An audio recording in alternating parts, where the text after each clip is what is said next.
Desculpa o atraso. Bora. Também, para mim, sempre.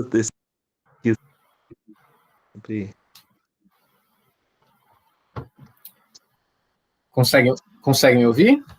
Tô ouvindo bem. Consigo, tá ótimo. Tudo certo. Então, hoje temos uma mulher, finalmente, para quem está sentindo falta de uma presença feminina, uma filósofa dentro desses debates sobre pós-humanismo. Alguém já ouviu falar dela em algum momento? Jen Bennett? Eu já ouvi André Lemos falando na aula sobre ela, mas eu nunca li. O povo desses debates de pós-humanismo gosta muito dela. Harman não gosta tanto, né? A gente vai ver depois por que ele não gosta tanto. Mas tem algumas coisas que ele gosta, tem uma outra coisa que é interessante. Independente disso, ela é muito relevante, né? Se Harman gosta ou não, é outro debate que a gente vai fazer depois. Ela abre o debate com a seguinte passagem do livro, né, Matéria Vibrante, que eu sugeri para vocês darem uma lida. Ela diz o seguinte: ao fazer isso, né, no sentido da proposta da matéria vibrante que ela está sugerindo, eu me arrisco à acusação de autocontradição performativa. Afinal, não é um sujeito humano que está articulando essa teoria da matéria vibrante? Ela levanta um ponto logo no começo do capítulo que é interessante, porque, de um lado, ela defende uma teoria pós-humanista, falando sobre centramento e dos não-humanos, só que, do outro lado, ela é uma humana... Deixa eu ver aqui. Thaís, boa noite. Consegue ouvir? E aí? Pronto. Então é o seguinte, ela aponta logo no início do livro uma contradição, porque por um lado ela está falando da agência dos não-humanos, só que por outro, ela, como humana, escreve um livro sobre os não-humanos. Ou seja, não parece que ela está dando centralidade aos humanos de maneira indireta, é como se ela estivesse se contradizendo. Só que ela vai dizer que não. O fato dela ser humana, falando sobre os não-humanos, não é um problema. Faz parte do jogo. Porque, ao mesmo tempo que é humano falando sobre os não-humanos, é um humano que implode a própria estrutura de linguagem e permite que outras instâncias apareçam. Então, não é contradição uma humana como ela escrever sobre outros elementos que ultrapassam as fronteiras do humano. Faz parte do jogo e os humanos podem fazer isso. Os humanos podem fazer referência a coisas que estão além dele. E é um detalhe que ela vai deixar claro o tempo todo. Então, vamos lá. A primeira característica que ela vai fazer uma crítica logo de cara é o que a gente chama na filosofia de bifurcação da natureza. Alguém já ouviu falar desse termo em algum momento? É um termo que Whitehead usa, Bruno Latour usa, Whitehead usa, Gilles Deleuze usa, vários autores trabalham com esse conceito. Ou melhor, trabalham não, se afastam desse conceito. E aí, o que é? Pelo Viveiro de Castro, Thiago, no meu caso. Também. Todos eles usam. E o que é essa tal de bifurcação da natureza mesmo? O que é? Lembrando que originalmente vem de Whitehead. Whitehead tem um livro chamado Conceito de Natureza, né? E nesse livro ele vai falar muito sobre a bifurcação. Outros autores que foram influenciados direto ou indiretamente por Whitehead pegaram também esse conceito para criticar, como Bruno Latour, como Viveiro de Castro, como Gilles Deleuze e outros. A pergunta é, o que é a bifurcação da natureza? E por que ela é um problema no sapato dos realistas especulativos aqui? Qual o problema da bifurcação? E aí, lembram? Ela tenta explicar os fenômenos a partir de uma diferenciação do que é social e do que é natural. Isso. Utilizando ali os critérios da modernidade como uma forma de explicar o mundo. Eventualmente, inclusive, utilizando as ciências que são exatas também para explicar esses fenômenos, né, de outras ordens. Então, ele vai essa bifurcação sugere... Essa bifurcação ela não dá conta de os outros tipos de seres existentes na constituição da existência, né? É. E só lembrando um detalhe, que eu não sei se ficou claro, a existência em si da bifurcação não é um problema. Porque se a bifurcação fosse uma bifurcação metodológica ou epistêmica, seria tranquilo. Ou seja, eu estou usando um tipo de bifurcação, um tipo de dualismo específico, mas dentro da minha pesquisa, dentro de um recorte limitado, está tudo bem. Então, o problema da bifurcação não é que ela existe, mas a forma como ela existe. E qual é a forma da bifurcação que é o problema aqui? É uma forma ontologizante. Então, a bifurcação não é apresentada como uma ferramenta de pesquisa, ela é apresentada como uma estrutura do universo todo. É aí que o problema começa. Porque, por exemplo, a divisão de natureza e cultura, ela pode ser relevante. Em uma determinada pesquisa específica, você pode usar essa diferença como um recurso metodológico, né, para avaliar um determinado fenômeno. Isso é normal. O problema é você partir da bifurcação como uma estrutura do universo todo, como se o mundo em si carregasse a bifurcação. E ele não carrega. Então lembre, Whitehead vai deixar bem claro isso. As bifurcações, o dualismo não tem problema nenhum, desde que elas sejam usadas de maneira circunstanciada, limitada, metodológica ou epistêmica. Mas se ela é radicalizada, se eu começo a ontologizar a bifurcação, o problema começa. E qual é o problema da ontologização da bifurcação? Segundo Jim Bennett, tem vários. Um deles é que eu começo a ver o segundo polo da bifurcação, nesse caso a natureza, como algo passivo. Então, no polo do humano, eu tenho o polo do sentido, da agência, da liberdade, de tudo que é de bom, e do outro lado eu teria a passividade, sei lá o quê, né? A passividade, o insignificante. O único polo que faria sentido é o polo dos humanos e da cultura, enquanto o polo da natureza é apenas uma tábula rasa, esperando os humanos imprimirem sua marca. E a gente ainda carrega esse modelo sólido e forte de bifurcação, mesmo sem perceber. Então, exemplo, a gente parte do princípio de que a natureza ou os objetos são passivos, e a única instância de sentido vem de mim, humano, que projeto nesse objeto ou nesse animal um determinado conteúdo psíquico, social ou cultural, seja lá o que for. Ou seja, você não precisa ser um filósofo continental para reproduzir a bifurcação. O cotidiano faz isso o tempo todo, sem nem perceber. As pessoas do dia a dia reproduzem a bifurcação. E lembrando que esse modelo de bifurcação radicalizado, ele não é só uma bifurcação, é uma hierarquia. Porque por trás de toda a bifurcação existe uma hierarquia disfarçada. Quando eu digo que existe uma diferença entre natureza e cultura, não é só uma diferença, é uma hierarquia. Eu estou, de maneira implícita, colocando os humanos como uma instância superior. E, por outro lado, a natureza seria o contrário.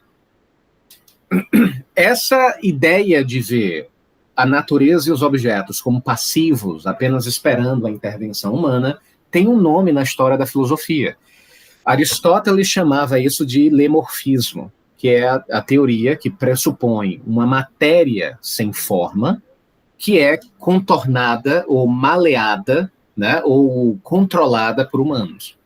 O melhor exemplo que Aristóteles daria é da argila. Então, eu tenho argila na mão, que é algo completamente sem forma, e quem é que dá forma para a argila? Eu. Eu, humano, projeto na argila, que não tem forma nenhuma, um determinado tipo de formato, que pode ser retangular, triangular, pode ser colorido, pode ser vermelho, pode ser branco, pode ser o que eu quiser. Então, nesse modelo ilemórfico, o humano determina os contornos de sentido do objeto, da natureza. Então, um exemplo perfeito seria o Davi de Michelangelo. Lembra do Davi, daquela estátua gigantesca? Qual seria o princípio ilemórfico aqui? Eu tenho diante de mim só rocha, só pedra, e eu, como humano, vou começar a esculpir. Sou eu, humano, que vou esculpindo a coisa e vou dando forma ao que não tem forma. Ou seja, a natureza não tem forma. A natureza não tem sentido. Quem dá sentido é o humano. Então, um dos problemas da bifurcação, que ela vai trabalhar nesse capítulo, no primeiro capítulo, é essa tendência de ver os objetos, a matéria não orgânica ou inorgânica, como algo passivo, como se não tivesse vida, como não tivesse agência. E aí, tranquilo? Inclusive, esse é o modelo ilemórfico. E a formação é de um ser humano perfeito, né? É. Do Michelangelo, no caso, né? Seria um humano perfeito. Diz a lenda, não sei se é verdade, diz a lenda que Michelangelo dizia que a arquitetura, a escultura, ou melhor, a estátua verdadeira, já estava cravada na pedra, que a única coisa que ele fazia era tirar o excesso. Eu não sei se é verdade. Porque se Michelangelo disse isso de verdade, ele está muito mais próximo de Jim Bennett. Como se na própria matéria já tivesse forma. Se ele de fato disse isso é interessante. Significa que a matéria tem agência. Mas não é assim que normalmente as pessoas pensam. As pessoas pensam na escultura como uma matéria passiva. Muito bacana. E se fosse uma perspectiva mais laturiana, a interação do indivíduo com a pedra gerou aquela outra coisa, né?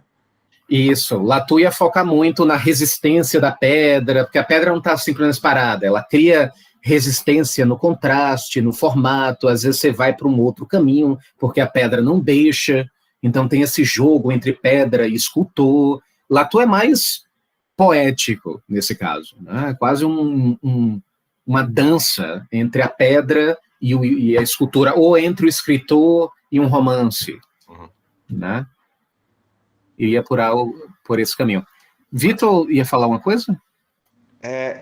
Engraçado que, pensando na perspectiva do artista, se fosse para fazer uma aposta, eu faria a aposta que ele pensou exatamente isso, que a escultura já estava na pedra.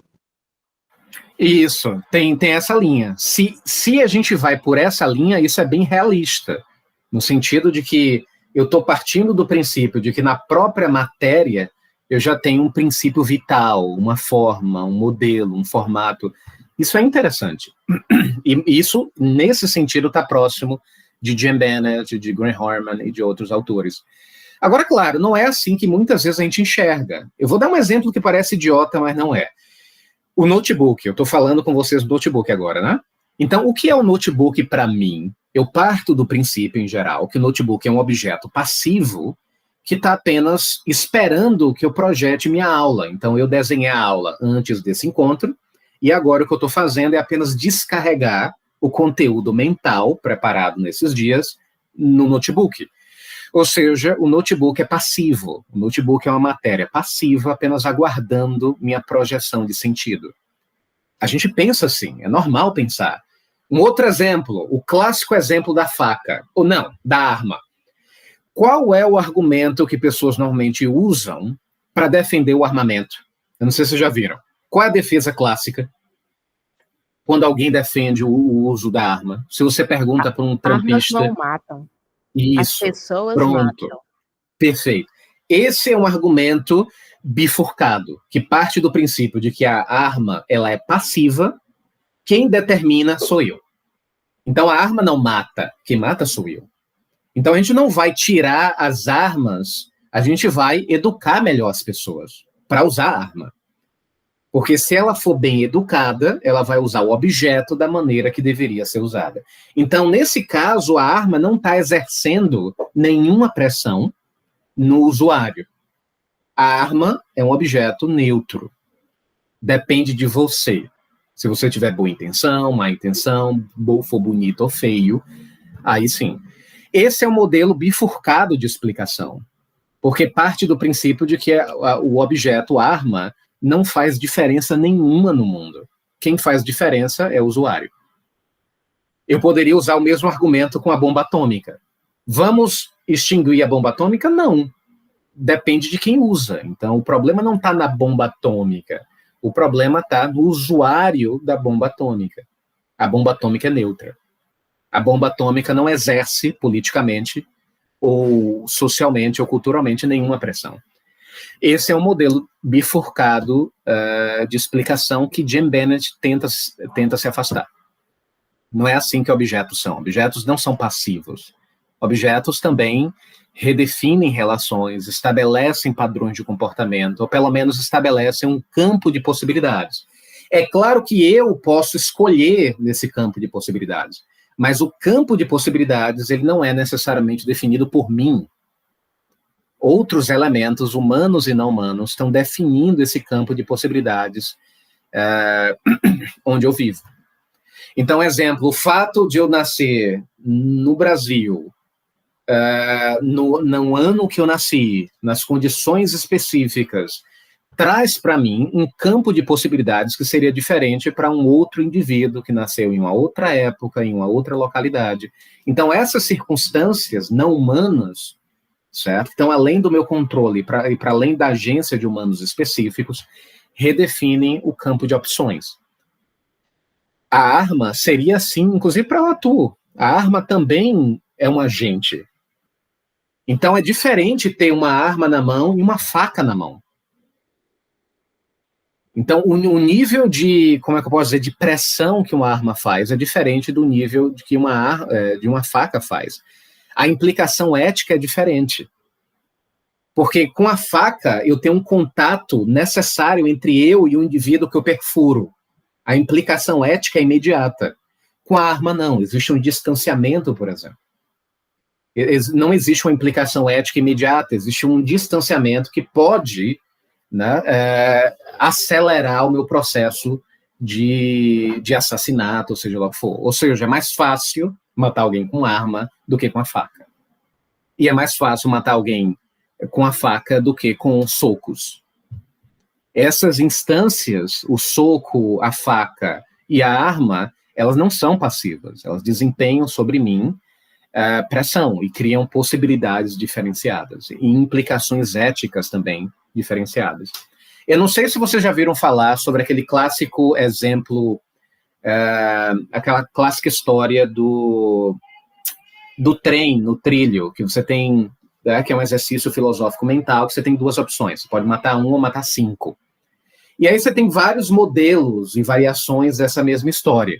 A primeira variação, não sei se vocês lembram, é que você tem uma alavanca que você pode escolher, e aí você tem duas opções, né? Se você não fizer nada, vai matar 5, mas se você puxar a alavanca, pode matar uma pessoa só. Aí uma pessoa diria, tudo bem, eu puxaria a alavanca e só mataria uma. Então você sacrificaria uma pessoa, né, em nome de 5, beleza. Agora imagine um cenário onde não tem alavanca, onde você agora vai empurrar uma pessoa de verdade, que está ali, né, inclinando no trilho, você vai empurrar essa pessoa na frente do trem, e na medida em que você empurra, essa pessoa morre, mas você, como é que eu posso dizer? Você salva as outras 5. Parece o mesmo cenário, mas não é, porque no primeiro caso eu tenho uma alavanca, certo? Uma relação meio distanciada que eu posso ali aplicar o meu funcionamento, o meu raciocínio ético. No segundo caso, eu tenho um contato corporal direto com o indivíduo. É claro que nos dois casos eu estou sacrificando um em nome de 5, mas é diferente. Uma alavanca não é a mesma coisa de empurrar alguém na frente do trilho. A configuração ética muda completamente. Embora o raciocínio seja o mesmo. Eu estou poupando 5 e matando 1. Só que matar um com uma alavanca, e matar um empurrando o indivíduo sobre o trilho não é a mesma coisa. Então, observe que a alavanca, né, e o empurrar, ou a arma, uma bomba atômica, não são, para esses autores aqui, objetos passivos. Eles também exercem pressões e redefinem possibilidades. E aí, tranquilo? Massa. Vocês lembram, né, desse esquema do trilhozinho? Que é um exercício mental interessante que em aula de filosofia você tem. Não? Né? Não. Tem uma que é interessante de imaginar. Então, vamos lá. Quais são as influências de Bennett? São várias, e que pode parecer estranho à primeira vista. Ela vai misturar dentro do mesmo pacotinho Gilles Deleuze, Spinoza, Bruno Latour, Graham Harman, e aí é que vem o quinto elemento, que parece um pouco estranho, Adorno. Ele vai pegar Adorno né, Adorno da teoria crítica, e vai misturar nesses autores também. Aí você para e pensa, o que é que tem a ver Adorno, um marxista de uma tradição hegeliana, com Spinoza, Nietzsche e esses caras? Parece que não tem nada a ver. São autores diferentes, de tradições diferentes, com propostas diferentes, mas vocês vão ver que não. A forma como ela interpreta Adorno é muito específica, e vocês vão ver muitas conexões entre Adorno e Latour, por exemplo, né, que seria uma coisa impensável. E eu estou falando impensável por experiência própria. Eu fiz parte por 5 anos de um grupo marxista, não sei se eu não sei se Boni lembra de Câmara, na Câmara e naquele pessoal lá da UFBA. Não conheço, não. Que é um professor do grupo marxista, passei 5 anos lá, e toda vez que eu mencionava Latour no grupo, o pessoal me olhava estranho. É o marido de Graça Druck? Marido? Não, mas tem conexão, mas não é marido, não. Eu conheci Graça Druck. Né? Isso, tem conexão, o pessoal lá marxista. Sim. Ou seja, em geral, a tradição marxista não é muito fã desses debates aqui. Lembrando que o marxismo é uma tradição realista também, mas tem um realismo completamente diferente desses autores. Na verdade, é tão diferente dos autores aqui que marxistas, em geral, não consideram essa tradição que a gente está trabalhando como realista e vice-versa. Um critica o outro de não ser realista o bastante. Da mesma maneira que o marxismo é materialista, Bruno Latour é materialista, mas são materialismos diferentes e um acusa o outro de não ser materialista o bastante. E aí, tranquilo? Jonatas, boa noite. Então, vamos lá. Na página 11, o que é que Jim Bennett vai dizer? Ele vai dizer o seguinte: esses materialistas vitais não afirmam que não existem, e lembrando que ela se enxerga assim, como materialista vitalista, esses materialistas vitalistas não afirmam que não existem diferenças entre os humanos e os ossos, apenas que não há necessidade de escrever essas diferenças de uma forma que coloque os humanos no centro ontológico, no ápice hierárquico. Resumindo, existe diferença entre eu e um cachorro, isso é óbvio, certo? O que não existe é uma diferença ontológica entre eu e o cachorro. Não existe uma diferença de antemão que me defina como superior ou qualitativamente distinto do cachorro. É claro que diferenças existem em vários graus e, inclusive, politicamente podem existir. Como eu falei para vocês antes, eu posso criar uma política pública que não vai beneficiar todo mundo, que não vai beneficiar baratas e sacos plásticos. É óbvio que, normalmente, eu vou criar uma política pública que beneficie os humanos. Só que isso não significa dizer que existe aí uma diferença ontológica entre humanos e o resto. É uma diferença política, ou social, ou cultural, ou metodológica. Tudo isso pode existir, mas não ontológica. Porque o que é uma diferença ontológica aqui? É uma diferença substantiva que está acontecendo antes mesmo de qualquer experiência surgir. Já está lá no começo, antes mesmo de qualquer coisa. E isso não existe para esses autores. Qual é que seria um critério de distinção ontológica aqui entre humanos e animais, ou objetos? Simples. Animais têm liberdade, objetos e animais não. Humanos têm tecnologia, animais não. Humanos têm alma, animais não. Então você pode imaginar aí vários critérios ontológicos que marcam uma diferença profunda entre humanos e o resto. Mas Jim Bennett não quer nada disso. Ela não quer nenhuma distinção profunda entre humanos e objetos e outras coisas. A gente não tem, ou não deveria ter, uma pretensão sobre como a realidade funciona. O mundo lá fora não foi criado por mim, certo? O mundo lá fora não é uma extensão das minhas pretensões. O mundo lá fora tem vida própria. E ela está se chamando aí de uma materialista vitalista. Ela está sugerindo um tipo de materialismo bem diferente. Não é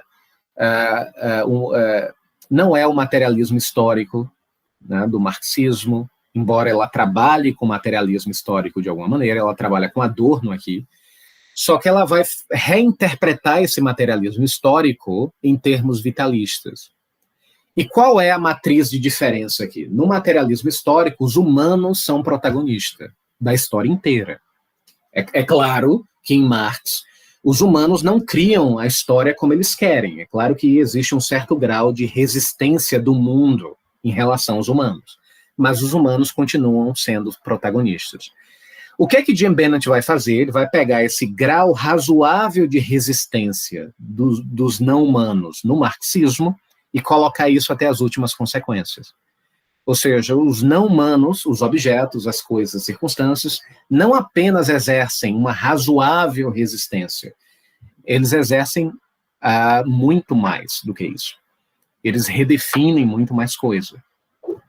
E aí é que entra o debate que ela se propõe. Então é o seguinte, ela vai fazer uma crítica a Graham Harman. Vocês lembram do conceito de allure de Graham Harman? Que é o conceito de fascinação, que a gente traduziu no livro como fascinação. Lembram do allure? Não. O que é o allure? É a circunstância, é o momento em que o objeto sensitivo falha. Ele começa a falhar, ele começa a frustrar, e eu vejo nas entrelinhas dessa frustração o objeto real.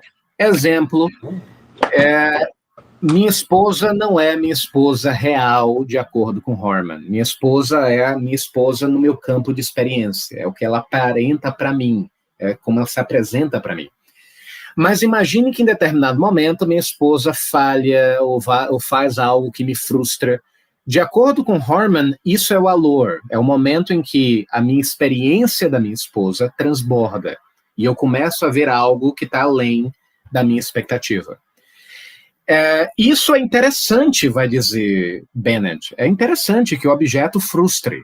Isso é algo importante nos debates sobre objetos, quando objetos resistem.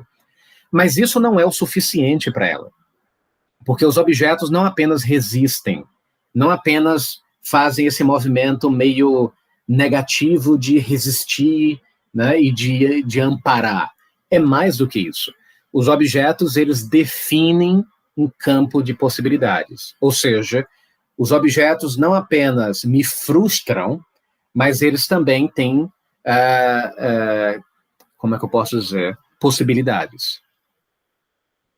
E aí é que entra o conceito de poder positivo, que ela pega de Foucault. É claro que quando Foucault pensa no conceito de poder positivo, ele está pensando em linguagem, discurso, que não é o que ela está querendo falar aqui. Mas a ideia de poder positivo é interessante porque é um poder que não apenas nega ou reprime, mas é um poder que constrói. Eu não sei se vocês já viram esse debate que ele faz, principalmente em um texto chamado A Verdade e as Formas Jurídicas, que ele vai falar sobre o poder positivo. Tem um outro texto também onde ele debate sobre o poder positivo, que é, se eu não me engano, é Vigiar e Punir.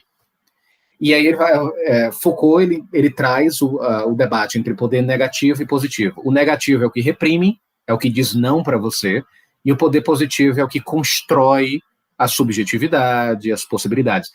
Jim Bennett vai pegar essa ideia de Foucault, que é interessante, e vai jogar para o campo dos objetos também. Então não está falando só aqui sobre linguagem e discurso, a gente também está falando sobre a relação de não-humanos. Então, os não-humanos também têm uma relação de poder positivo. Os objetos não só reprimem ou frustram os humanos, os objetos também criam possibilidades, também redefinem subjetividade.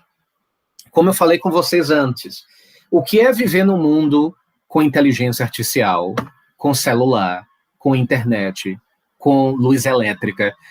Esses elementos, eles não apenas estão me frustrando, resistindo, eles também estão redefinindo campos de subjetividade.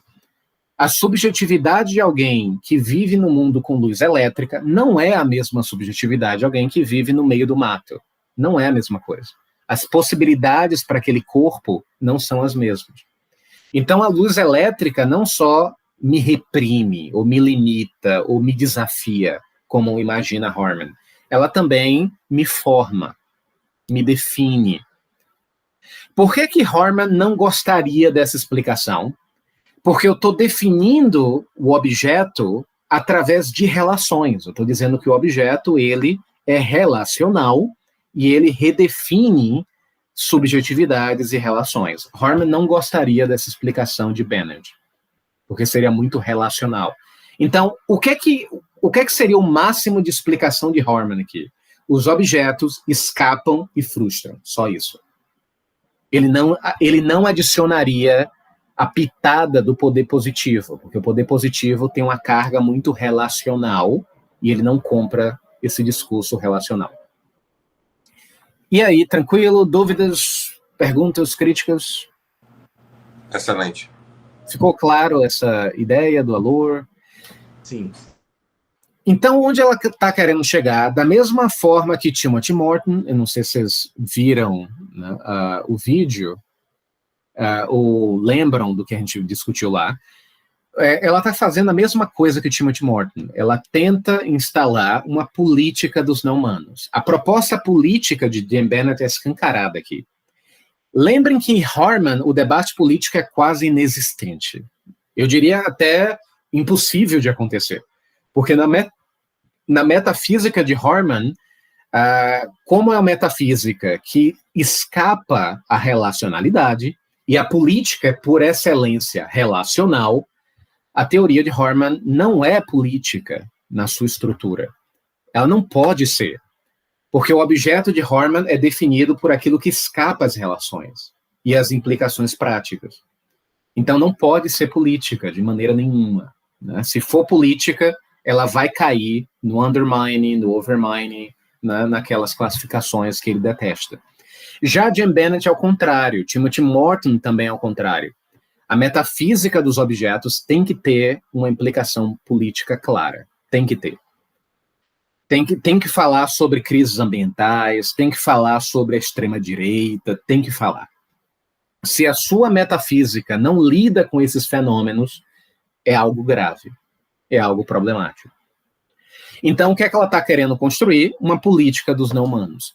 Como é que eu faço uma política dos não-humanos em uma tradição da modernidade que girou durante séculos em torno da figura antropocêntrica do humano, como vocês podem ver aqui a imagem do homem vitruviano, né, de Leonardo da Vinci, que nada mais é do que uma imagem que realça e reforça a ideia de que o humano é o centro de tudo. Eu não sei se vocês já viram a análise dessa imagem. Você tem aí um humano que está no centro de um de um quadrado e de um círculo. O círculo é a criação celestial e divina, e o quadrado é a esfera da racionalidade da natureza. O humano está no centro dos dois. E a mensagem do humano vitruviano aqui é muito simples. O humano é o centro e a medida de todas as coisas. Esse modelo humanoide do humano no centro entra na política também. Se eu perguntar para você o que seria uma política pós-humanista, o que é uma política que não fica obcecado pelos humanos e suas linguagens, ideologias e discursos? O que seria uma política assim? O que seria uma política que descentra a pretensão humana de conhecer e de intervir? É difícil imaginar. Porque toda a nossa política, desde a Revolução Francesa lá atrás, certo? No século XVIII para cá, ela é toda humanista, da direita para a esquerda.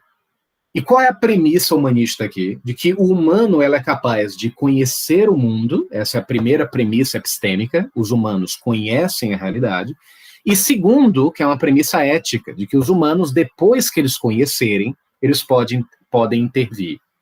Exemplo, todos os projetos revolucionários do século XX, do fascismo ao marxismo, partem dessa premissa, de que os humanos eles podem construir o mundo à sua imagem e semelhança. A gente pode conhecer a realidade. Detalhe, eu estou colocando fascismo e comunismo no mesmo buraco aqui, mas é óbvio que eles são diferentes, eles têm implicações diferentes no mundo. Eu estou falando em termos de humanismo aqui, os dois são humanistas, embora não seja humanismo da mesma maneira. Obviamente, os impactos do fascismo são muito piores, muito mais escancarados do que o próprio marxismo. Mas o meu ponto é o seguinte, os dois partem de premissas humanistas porque não existe revolução sem humanismo.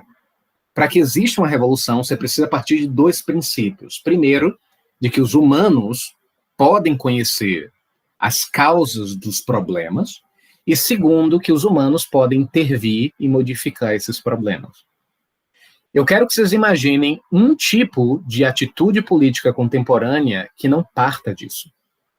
Pense aí, movimentos negros, movimentos gays, marxistas, movimentos de direita, de extrema-direita, reacionários. Pensem aí em um que não parta desse princípio. É difícil. Todos acreditam nisso. Acreditam de que se eu tiver a pessoa certa, no lugar certo, do jeito certo, fazendo a coisa certa, vai estar tudo bem. Eu só preciso da pessoa certa. O que é essa pessoa certa? Pode ser alguém bondoso, inteligente, então você pode usar um argumento racional, dizer que precisamos de alguém sábio ou científico, ou seja lá o que for, ou você pode usar um argumento ético e dizer que é preciso de alguém amoroso e que gosta do povo, que é gentil. Não importa o argumento que você usa, a premissa é a mesma, de que se eu tiver a pessoa certa, no lugar certo, eu posso controlar as variáveis.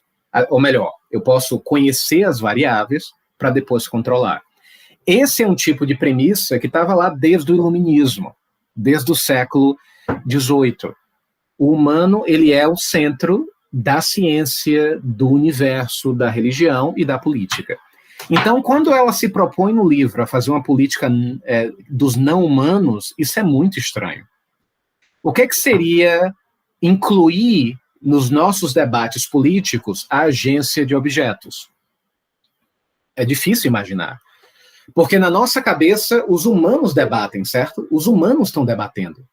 A gente não faz uma assembleia com gatos. A gente não faz uma assembleia com caixas.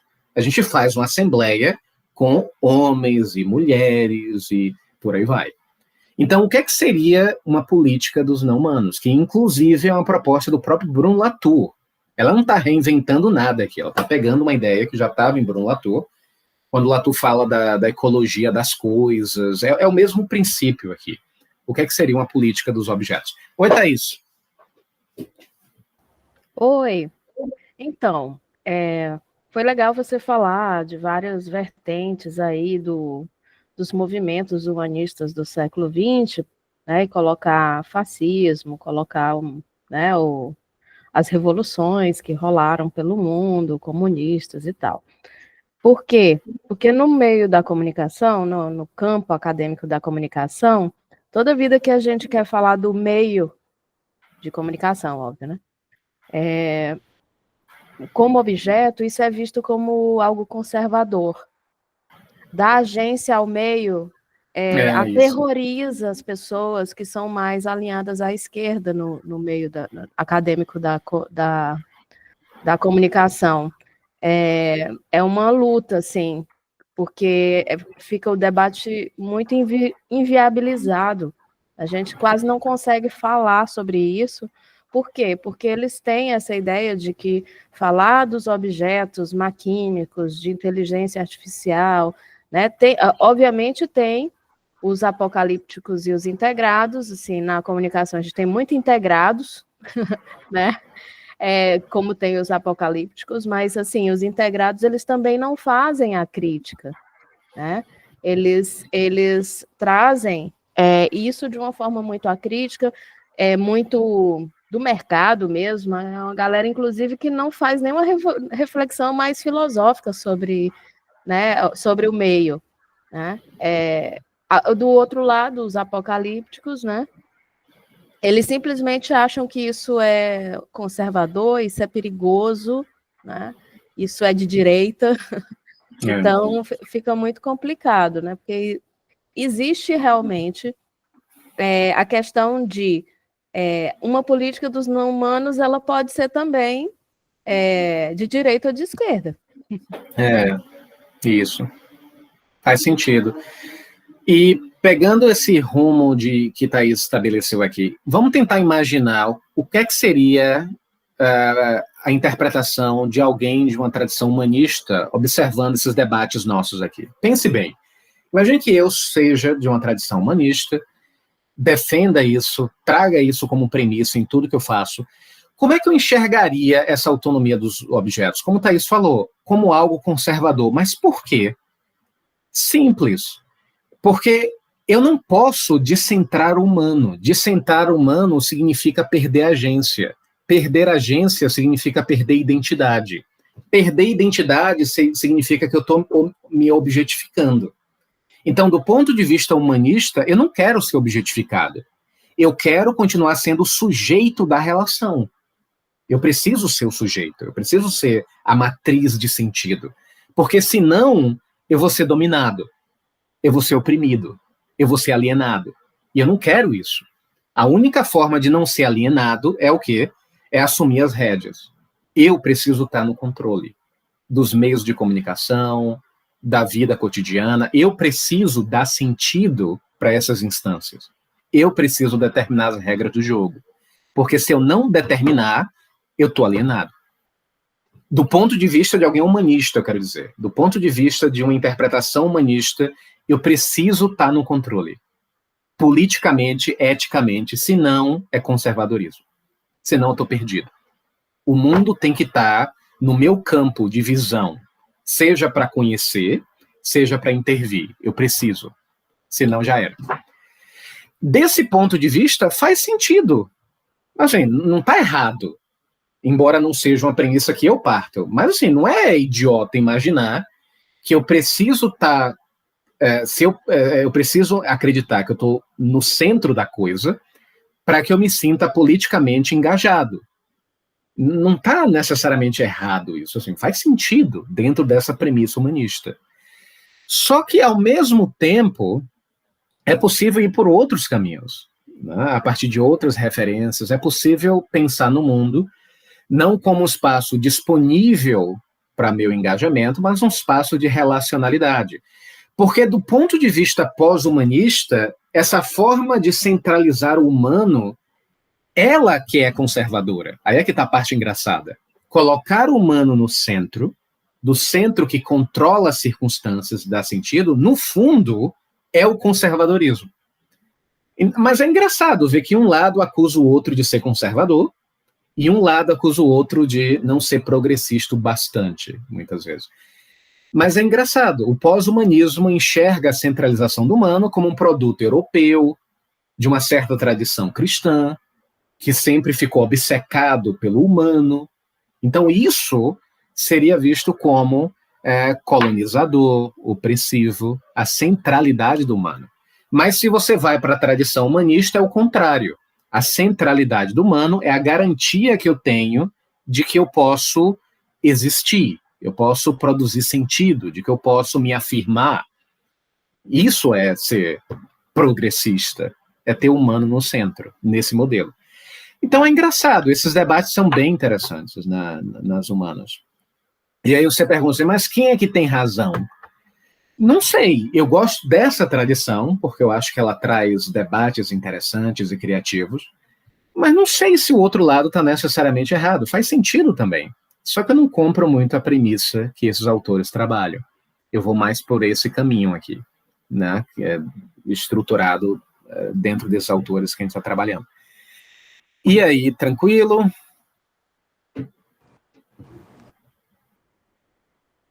E aí, bom, diga. Não, é tranquilo, eu ia botar um sinal de joia. Ah, certo. Sim, então o que é que ela está querendo fazer? Ô, Vitor. Vitor, abre o microfone.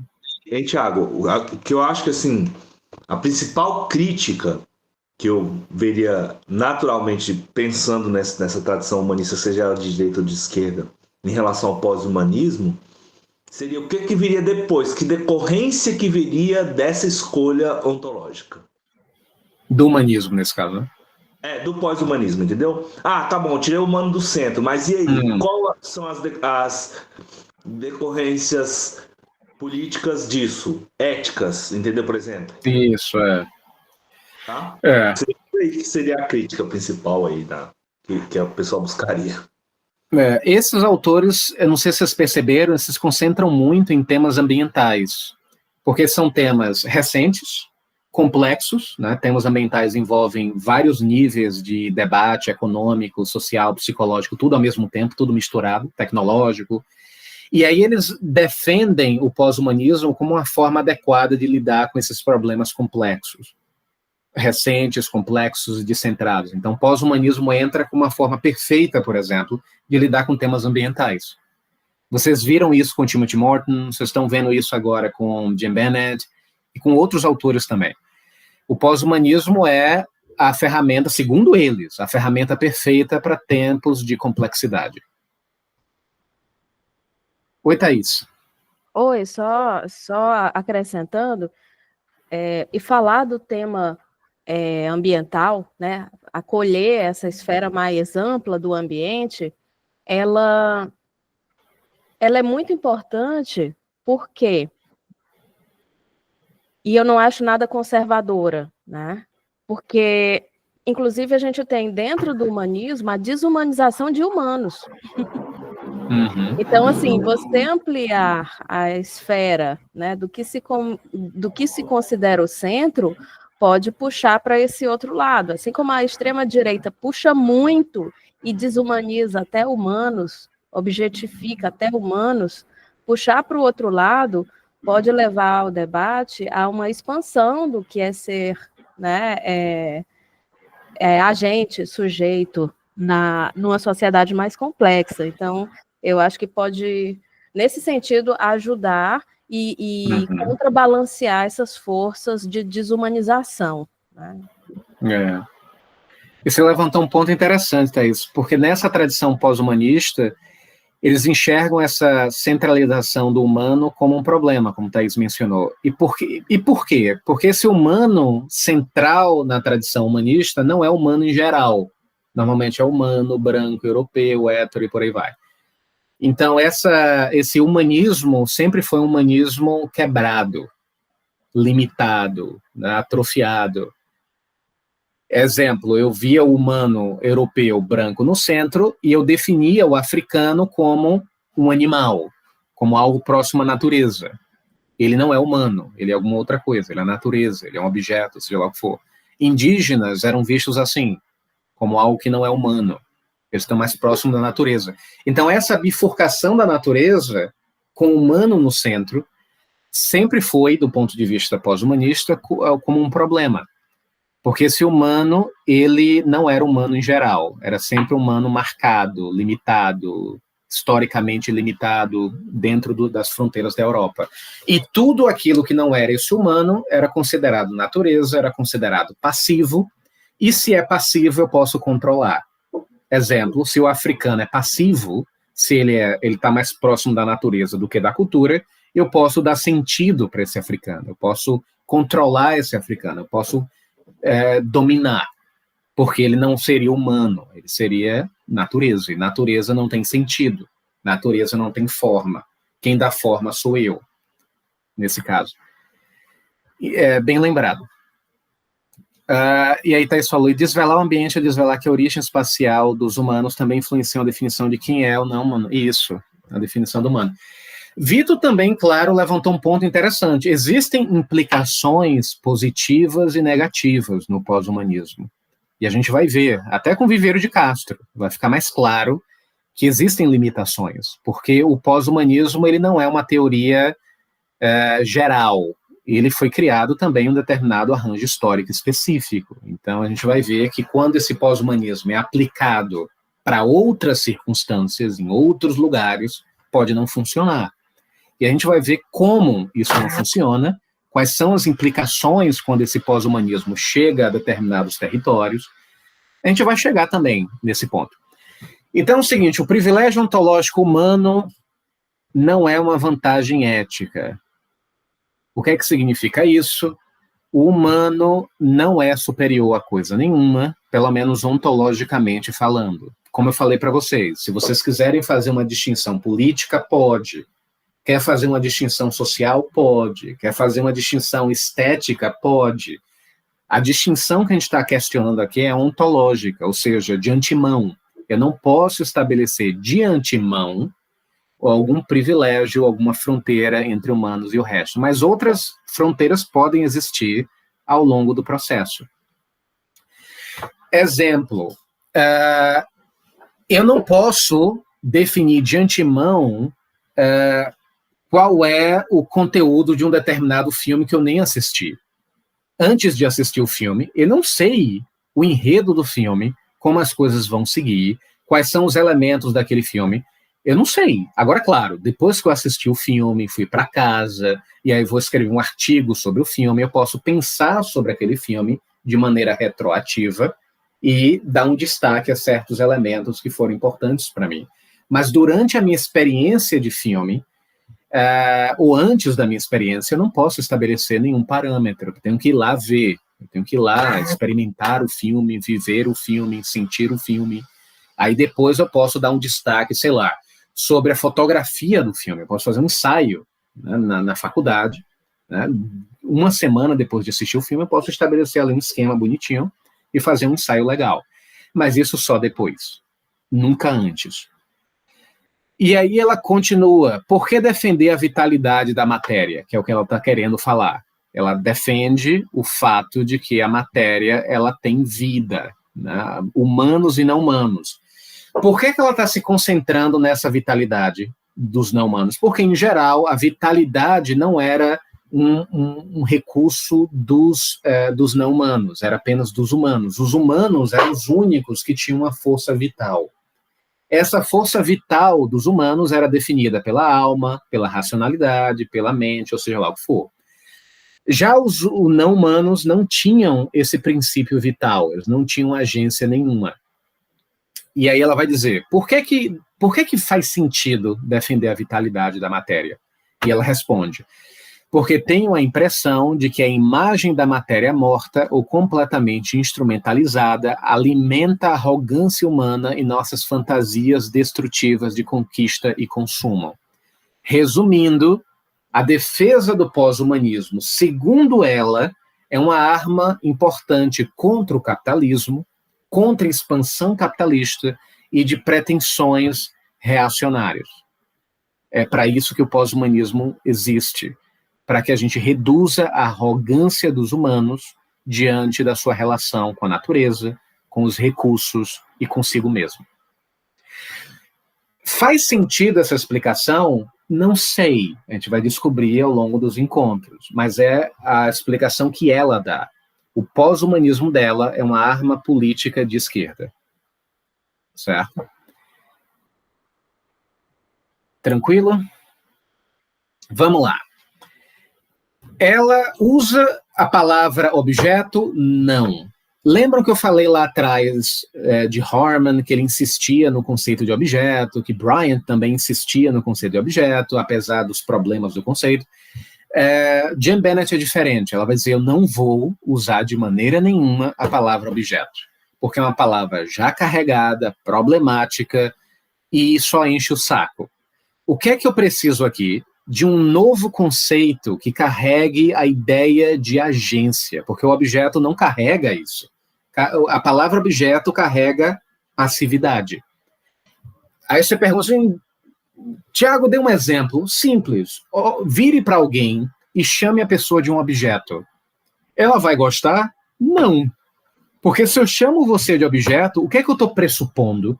Que você é passivo, que você não tem vida, você não tem agência, você está sendo levado pelas circunstâncias. E aí Bennett vai dizer, é por isso que eu não vou usar a palavra objeto. É uma palavra muito negativa, que tem uma carga muito problemática. Vamos substituir.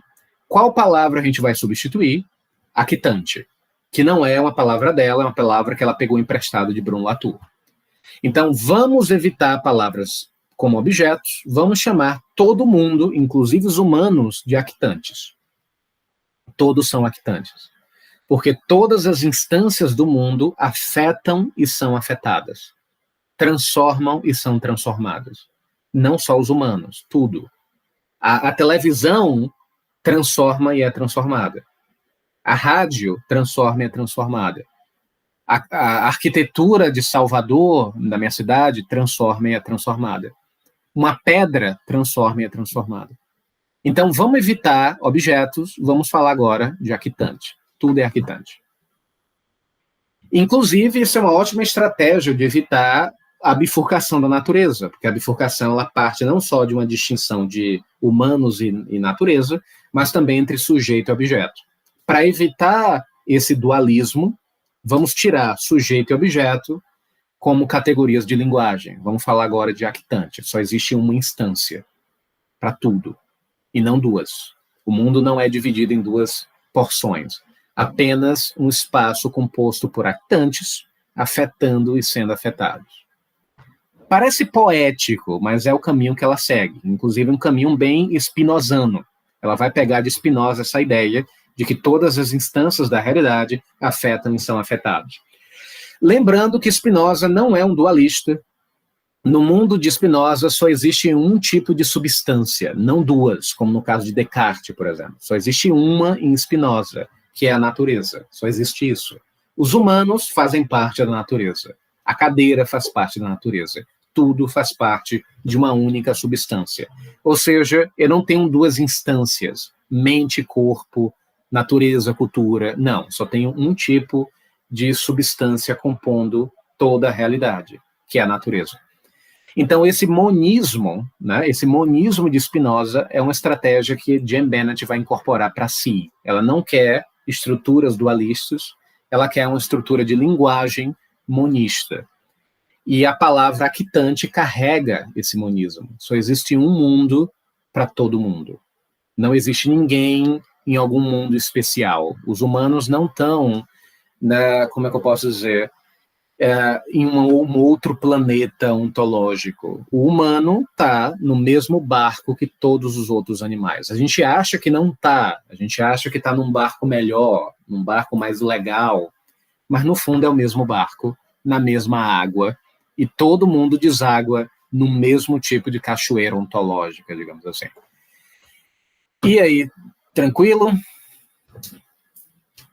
Cadê as dúvidas? Bota e aí ela... Tranquilo? Pronto. E aí ela continua falando dessa característica do actante, e é óbvio que ela vai expandir o conceito de agência, não é mais reservado aos humanos. Lembrando que Marx, ele tem um conceito de agência também. Não sei se vocês lembram, Marx tem um conceito de praxis. Na verdade, o marxismo é uma teoria da agência. A gente não pode esquecer disso. É uma teoria da agência. Só que a teoria da agência de Marx é uma teoria humanista. O humano é o protagonista o tempo inteiro. Eu não sei se vocês lembram, Marx tem no começo, acho que não é no começo do Capital, não. No começo do Manifesto Comunista, ele fala da relação do artesão e da aranha. Ele vai dizer que o pior dos artesãos é melhor do que a melhor das aranhas. O que significa isso? Que o pior dos artesãos é melhor do que a melhor das aranhas. O que significa essa imagem que Marx está querendo? Existe algo na consciência humana, existe algo na humanidade que gera algum tipo de intenção, algum tipo de resultado precioso, diferente da aranha, que exclusivamente repete, né? Que não tem o poder de mudar. Perfeito. Essa é a ideia de Marx. As aranhas mantêm o mesmo padrão de teia de sempre. Se eu pegar uma aranha agora de uma espécie X, ela provavelmente tem o mesmo padrão de teia que a descendente dela há milhares de anos atrás. A mesma coisa.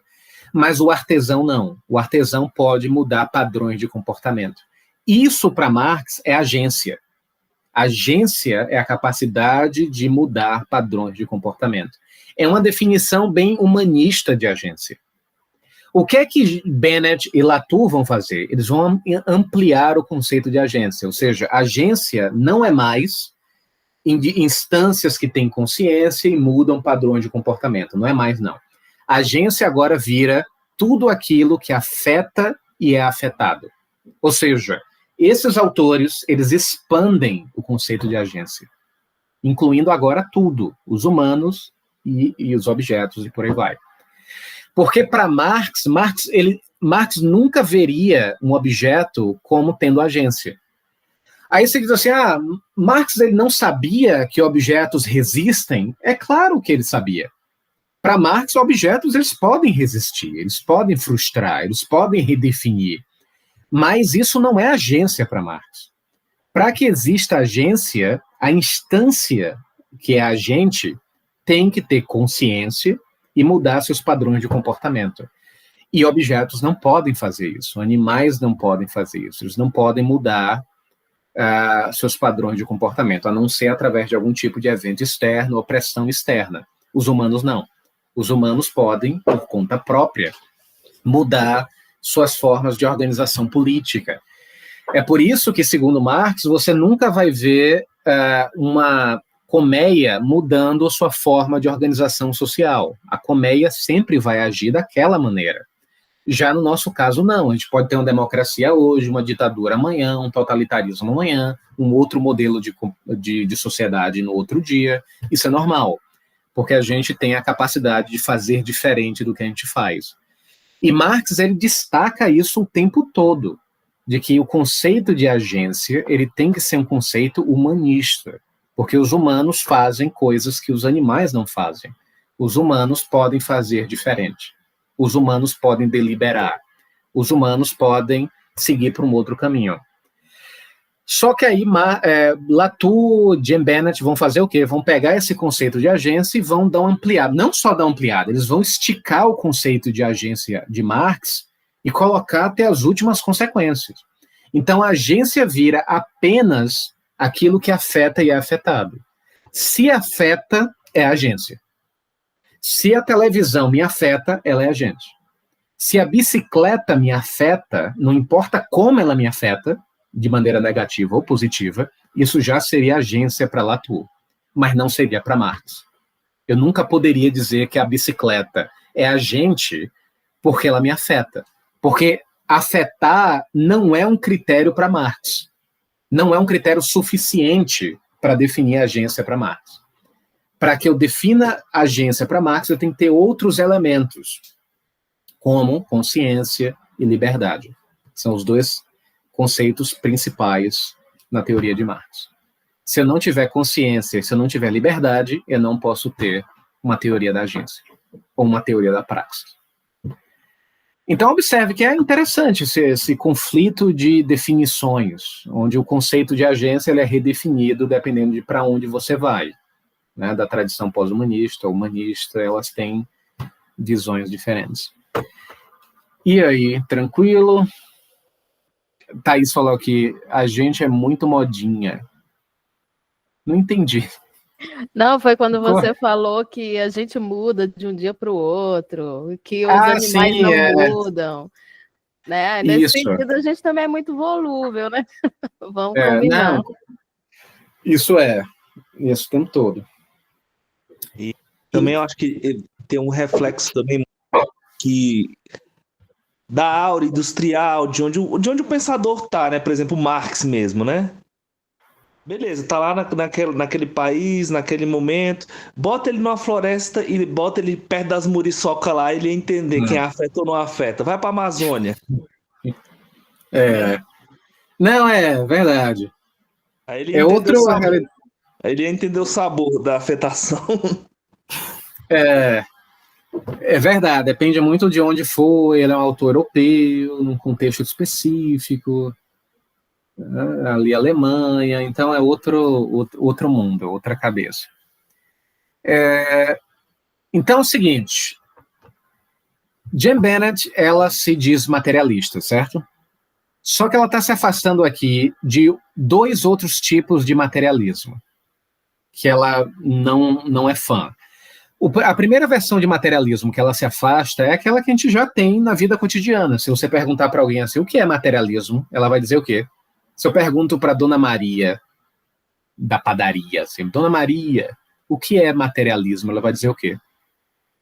Dona Maria Padeira. Ela vai dizer o quê? O que é materialismo? Rapaz, o meu pai não gosta não, porque ele é espiritualista. Isso, né? isso. Materialista, para muitas pessoas do cotidiano, é uma coisa ruim, porque você não é religioso, por exemplo. Isso. Por aí mesmo. Materialismo no sentido vulgar do cotidiano é um apego excessivo a coisas materiais. Você está muito obcecado com dinheiro, com terras e carro, que é algo que ela também se afasta, ela não quer esse tipo de materialismo. Ela também vai criticar um segundo tipo de materialismo, que é o materialismo histórico, que é o de Marx. Qual é o problema do materialismo histórico? Ele é muito humanista, a gente já viu isso. Diante dessas críticas do materialismo, qual tipo de materialismo ela defende? O que ela chama de um materialismo vitalista, de uma tradição spinozana. E aí ela vai misturar no mesmo bolo Spinoza, Gilles Deleuze e muita gente para criar esse materialismo alternativo. Seria um materialismo que dá, como diria Latour, dá relevância para todos os materiais, e não apenas um tipo de material específico, como as relações econômicas ou algo do tipo. Todas as instâncias materiais, agora, dentro desse materialismo, têm destaque. Todas. Da lata de lixo até, sei lá, relações astronômicas. Como consequência, como efeito colateral, a gente vai também se afastar da intersubjetividade, que é um tema muito comum, é um conceito muito querido dentro da teoria social, principalmente vindo de tradições pragmatistas e fenomenológicas. Essa intersubjetividade vai ser substituída por um outro tipo de relação que Latour, inclusive, inaugurou, que é a interobjetividade. A gente vai sair da intersubjetividade, que é a relação entre humanos e aquilo que os humanos podem produzir, para a interobjetividade. Essa intersubjetividade você vai ver em vários autores. Essa discussão do intersubjetivo, você vai ver no segundo Wittgenstein, você vai ver em figuras como Alfred Schutz, né, nas ciências sociais e na filosofia, em Bourdieu, em Giddens, autores que destacam o intersubjetivo, as relações intersubjetivas. Como os indivíduos, eles estão o tempo todo ali construindo o mundo em comum. Alguém já viu falar de um autor chamado Peter Berger, que é bem comum nas ciências sociais, bem famoso, que ele trabalha sobre a construção da vida social, alguma coisa assim. E ele trabalha muito com essa premissa de que o mundo social é sustentado por relações intersubjetivas. Eu e você ali interagindo, construindo, criando coisas, por aí vai. É o Berger que tem um livro com o Luckmann? Isso, a ele construção mesmo. da realidade social. Isso, esse mesmo. Berger e Luckmann, Construção da Realidade Social. E é um livro que parte da premissa da intersubjetividade. A construção social da realidade. Isso que Thaís falou. Tratado da Sociologia do Conhecimento. Esse livro, ele é cravado numa premissa simples, de que os humanos, interagindo entre si, constroem a realidade social, através de símbolos e signos, interpretações e agências intersubjetivas. Para Bennett, isso é legal, mas existe um outro tipo de interação mais interessante, digamos assim, que é a interobjetividade, é a relação entre objetos e não apenas entre sujeitos. Essa interobjetividade é algo relevante, porque os objetos, eles também interagem entre si e também têm trajetórias próprias.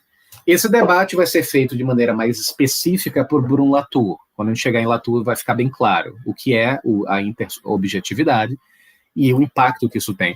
De qualquer maneira, como Bennett ela é influenciada por Latour, ela traz alguns elementos latourianos também. E essa crítica da intersubjetividade também está presente aqui. Tem uma outra desdobramento desses debates todos, que é bem polêmico, que ela vai dizer o seguinte: a melhor forma de atacar o antropocentrismo é sendo antropomórfico, que é a solução que ela dá. O que parece ser uma frase um pouco estranha. Observa a frase. O antropomorfismo é o substituto do antropocentrismo. O que isso significa? Quando ela diz que para atacar o antropocentrismo, eu tenho que ser antropomórfico. Isso é estranho, essa frase. O que isso significa? Por exemplo, na literatura de fantasia e também em algumas religiões ou mitologias é muito comum, né? Você ter até conceitos que viram pessoas, né? Isso. Ou no Então, caso é o das seguinte. inteligências artificiais, perdão. Diga, Boni. Ou no caso das inteligências artificiais, literalmente antropomorfizar as coisas, né? E colocar elas para interagirem com os seres humanos, modificando suas subjetividades e colocando todo mundo em medo diante do que a inteligência artificial, esta coisa, pode fazer com a gente. Faz sentido. Vitor ia falar alguma coisa?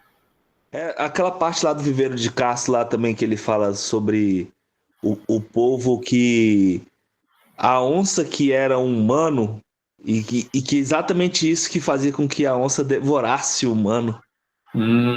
Sim. Exatamente Isso. quando ele bate essa questão da natureza e cultura também. Exatamente, é positivismo, exatamente, Thaís. Perspectivismo E ameríndio. também, assim, até a Disney, né, tem isso com as fábulas antigas, que os animais falam, os personagens, né, os animais são os agentes filosóficos das histórias, né, eles que trazem a reflexão, a verdade, sei lá. Inclusive, a gente vai trabalhar com isso no futuro, que a gente chama de animismo, né? Esse mundo de sociedades tradicionais onde animais falam e coisas falam. O curioso é que no Ocidente, a gente trata muitas vezes isso de maneira infantilizada. Então, quem é que acredita que animais ou objetos têm agência? Crianças, se você prestar atenção. Crianças acreditam. Quando você amadurece, você deveria deixar disso de lado. Você deveria crescer, amadurecer. E o que é amadurecer é reconhecer que animais não falam, objetos não agem, quem age é você, é humano. Então, essa infantilização da agência dos objetos é muito comum no Ocidente. As crianças é que vivem num mundo povoado de agência. Os adultos perderam isso. Os adultos não evoluíram, entre aspas. Agora, eles finalmente descobriram que animais não falam. A Peppa Pig não fala. Né? Um dia desse eu vi um desenho sobre uma torradeira que falava e que agia no mundo, que ia para aventuras. Isso no Ocidente é visto como infantil. É coisa de criança. Adultos não fazem isso. Adultos não pensam no mundo onde coisas agem. E aí a gente vai ver no futuro que isso tem implicações pesadas, porque a gente muitas vezes infantiliza sociedades tradicionais, porque como elas partem de um mundo onde coisas têm agência, e no mundo ocidental a gente vê isso tudo como algo infantil, qual é a conclusão lógica? As sociedades tradicionais têm um pensamento primitivo, infantilizado, porque elas ainda vivem no mundo infantil, onde coisas falam, ou agem, ou têm agência. Isso tem implicações pesadas, políticas também, que a gente vai ver no futuro. Então é isso. O que seria combater o antropocentrismo com o antropomorfismo? É pegar características humanas e levar agora para o reino dos animais também, para os objetos. Os objetos também precisam agir, falar, gritar, sentir. Por que não? Então a estratégia para ela, eu não estou dizendo que todo mundo concorda, não, a estratégia dela para combater o antropocentrismo é agora ir para o antropomorfismo, é pegar as características humanas e pulverizar essas características agora no reino da natureza e dos objetos. Por que eu estou falando a interpretação dela? Porque figuras como Meillassoux, dentro da filosofia, não concordaria com isso. Para um filósofo como Meillassoux, sair do antropocentrismo para ir para o antropomorfismo é ficar no mesmo lugar. Eu estaria no mesmo lugar, não sairia do lugar. O humano continua presente o tempo todo. A diferença é que agora eu saio do humano como centro e eu pego essa característica dos humanos e eu começo a projetar pelos 4 cantos do mundo. Então, para alguns filósofos, essa estratégia de Jane Bennett não é muito bem-vinda. Não seria uma saída muito razoável, seria problemática também. Mas não para ela faz sentido. Na página 14, o que é que ela vai dizer? Para essa tarefa, ou seja, a defesa do vitalismo e de um materialismo vitalista, a desmistificação, a mais popular das práticas na teoria crítica, deve ser usada com cautela e parcimônia, pois ela presume que, no cerne de qualquer evento ou processo, há uma agência humana que foi indevidamente projetada nas coisas. Essa hermenêutica da suspeita, e aí ela está criticando Foucault, exige que os teóricos estejam em constante estado de alerta para sinais da verdade oculta, uma vontade humana de poder, por trás da falsa aparência de uma agência não humana. Ou seja, por trás de boa parte das nossas críticas na filosofia e nas ciências sociais, tem uma pretensão de que existem humanos nos bastidores fazendo coisas, com suas ideologias, discursos, relações de poder ou algo do tipo. Segundo ela, isso é problemático, porque isso não sai do antropocentrismo, continua antropocêntrico. E aí, de novo, ela gosta muito de Foucault, mas ela também critica Foucault em alguns pontos, e esse é um ponto específico onde ela critica Foucault e alguns desdobramentos da teoria Foucaultiana. Foucault é muito obcecado no universo humano. No final das contas, a genealogia Foucaultiana, ela quer desvelar o quê? O que é que a genealogia Foucaultiana quer descortinar? Relações humanas. Relações desprezíveis dos humanos, que está oculta nas coisas. E para Jean Bennett, isso não é uma boa estratégia. Essa não deveria ser a meta principal de indivíduos na filosofia. A minha meta não deveria descortinar os podres dos humanos. Isso não é tão divertido quanto parece, para ela. Existem outras coisas que eu posso buscar, para além desse processo. E essa crítica dela afeta todo mundo, me afeta vocês, porque essa é a base, no final das contas, da criação das ciências humanas. Lembra do livro As Palavras e as Coisas? No final do livro, Foucault ele fala da criação das ciências humanas. Para ele, a base das ciências humanas é isso aqui, é a busca desses elementos desprezíveis, incoerentes, inconscientes nos bastidores da realidade. É isso que a gente nasceu para fazer. É por isso que se você perguntar para qualquer indivíduo de ciências sociais, das ciências humanas em geral, da própria filosofia, se você pedir para a pessoa fazer uma crítica, provavelmente, no final do percurso da crítica, tem um humano esperando.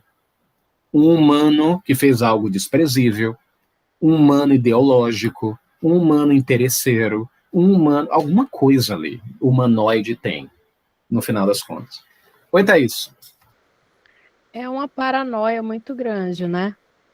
Rola uma coisa meio paranoica, mas deixa de fora muita coisa também, né? Se é só isso que a gente está buscando, o que tem de humano por trás dos processos sociais, né? Por trás, né, da linguagem, das leis, né, da arquitetura, tudo que está influindo, né, sobre a nossa vida. Mas tem outras coisas também, né? Isso, fica um grande vazio sobre todo o resto.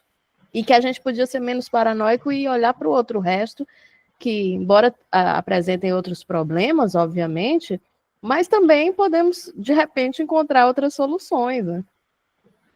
Sim, sim. E esse é o desafio. Como é que eu posso criar uma crítica pós-humanista, onde eu descentro os humanos? É possível? Segundo Bennett, sim. Exemplo, ela faz uma análise em um dos capítulos, que eu não lembro agora qual, onde ela vai analisar como é que diz? Um blackout que aconteceu nos Estados Unidos, né, uma falta de energia generalizada. Ela vai fazer uma análise das causas, os problemas, o que é que aconteceu, o que é que está por trás. E na análise dela, ela tenta descentrar os humanos. Ela traz outros elementos, para além dos humanos, né, que impactaram na forma como o blackout aconteceu. Enfim, envolvendo as agências dos humanos, dos objetos. E ela tenta fazer esse exercício ao longo do livro inteiro, pegando casos concretos e aplicando um tipo de raciocínio descentrado, indo para além dos humanos, tentando incluir outras instâncias.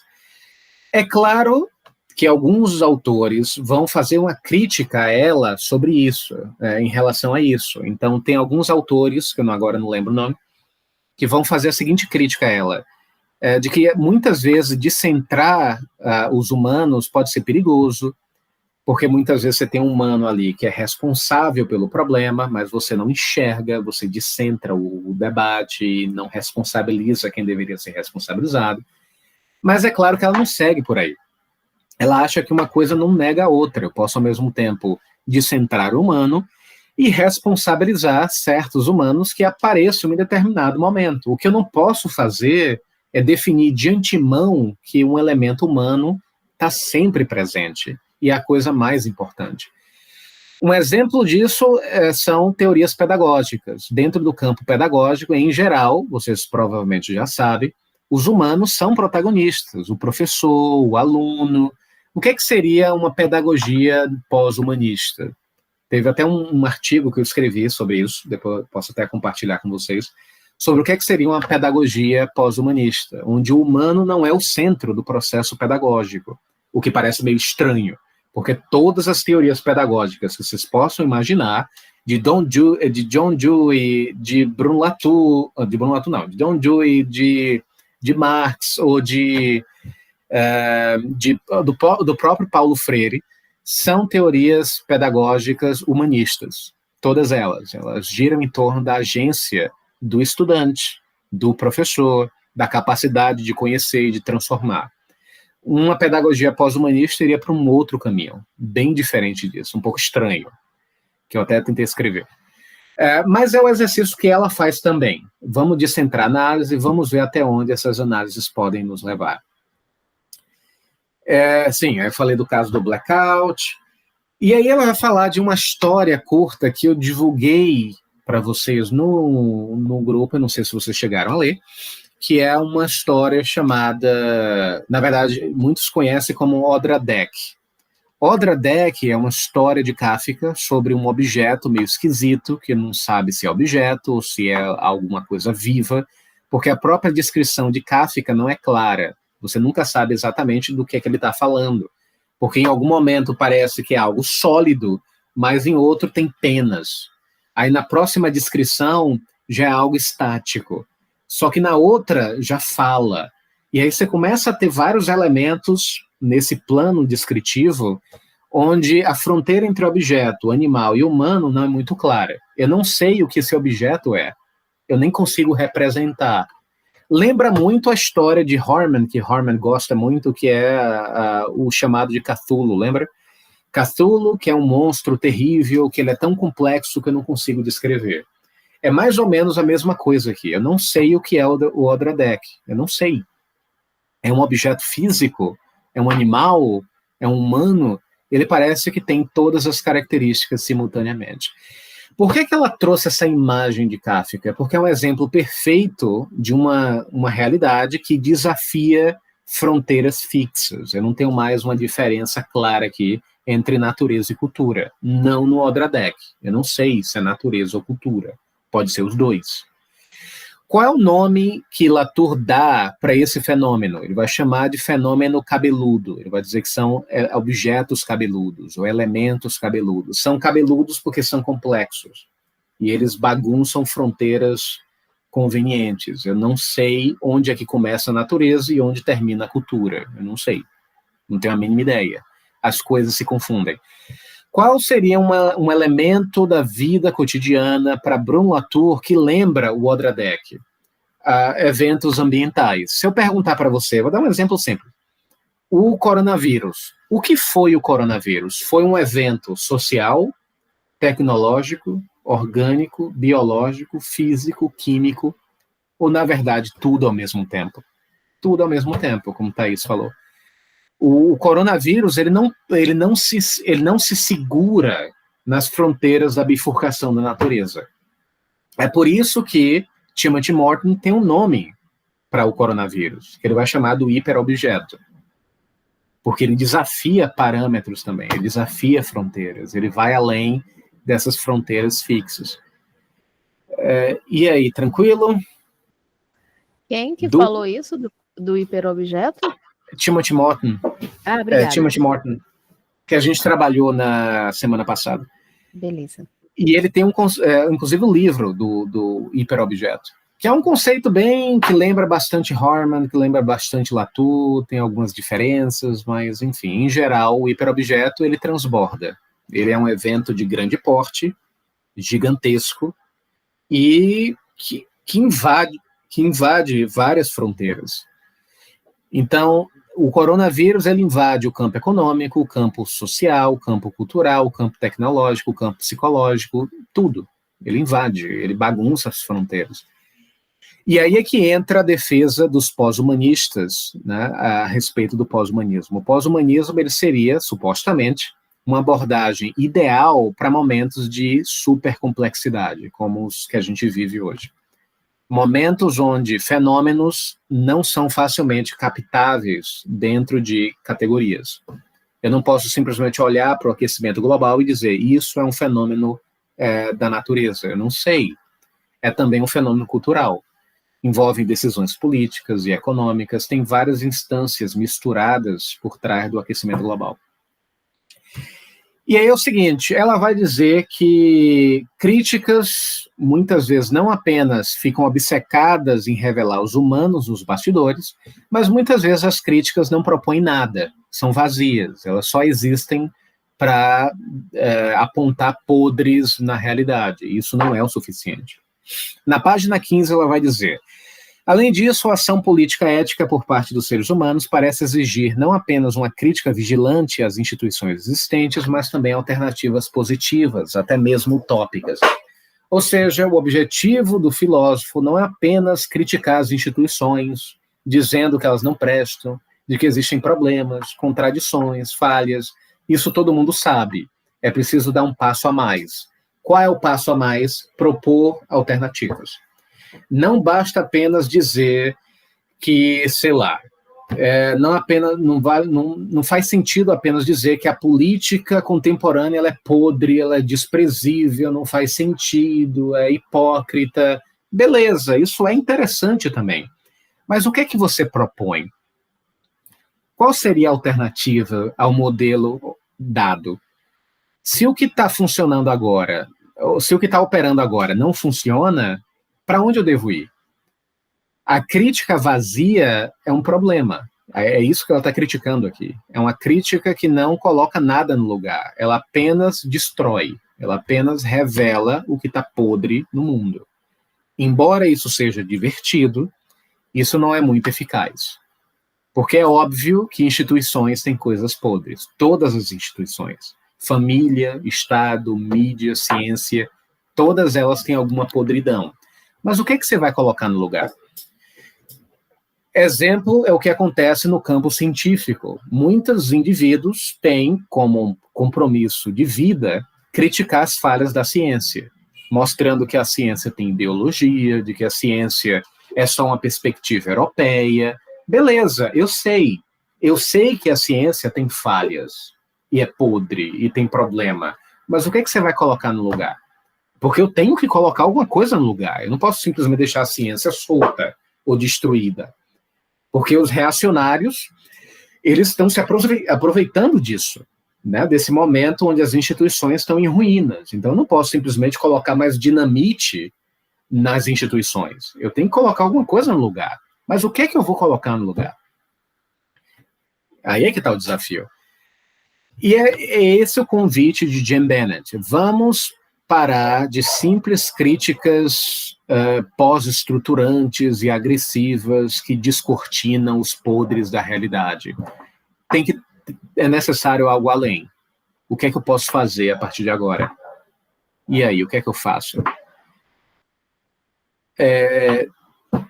Faz sentido? E aí, tranquilo? Dúvidas? Acho que o lance é esse, né? Que como eu falei mais anteriormente, Thiago, acho que esses são os desdobramentos que iam a seguir, né? O pessoal é antropocêntrico, né? A gente pode... Quais desdobramentos que vem daí? Então, acho que esses espíritos se encontram. Sim.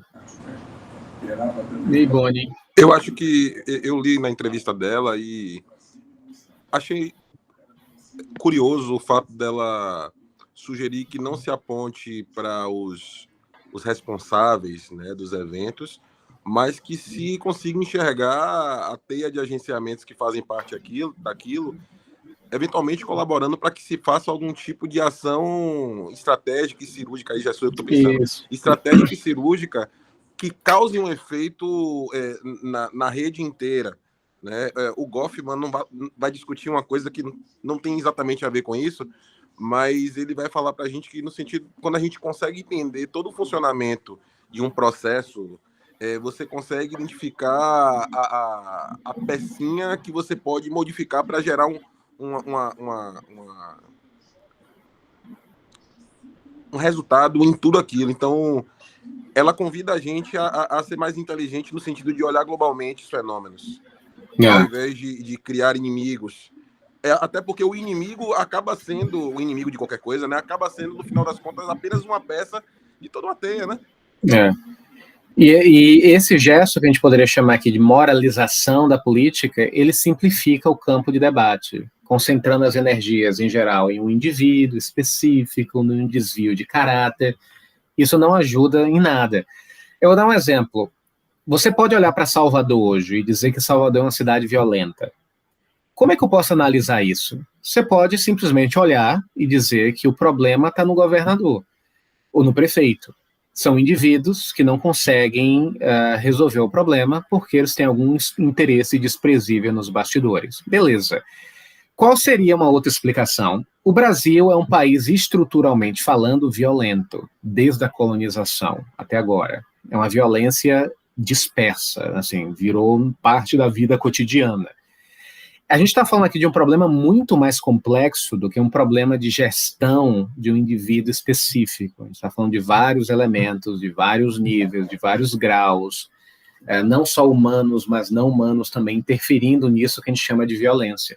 Então, você pode ver de duas maneiras.